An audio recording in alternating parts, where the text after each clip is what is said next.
David makes a beautiful metaphor that is often ignored by Christians.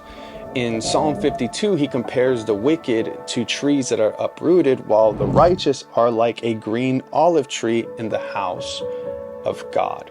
Most English translations translate it as a green olive tree, but the Hebrew kazayat ra'anan is more rich.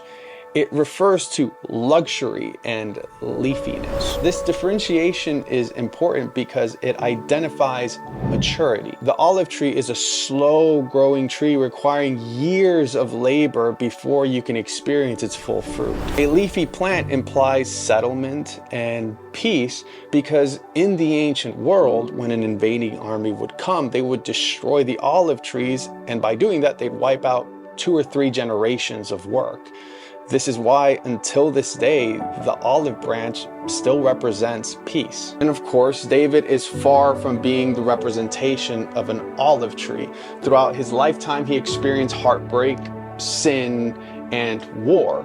But just like an olive tree, his life was preserved and he was never cut down. Although he's not a perfect representation of an olive tree, he was preserved like one, and his work and lineage would also be preserved to become a luxurious leafy plant bearing much oil for many generations. And there are 2 ways that you can be encouraged by this. The first is that if you love God, you will be preserved like an olive tree. You will grow into your full maturity, or your work will continue to bless others even after you're gone. And the second is that Jesus is the fruit of David's olive tree. And if you are ever discouraged thinking, I might not make it, look to the resurrected Jesus Christ to be reminded that the Lord preserves those who love him.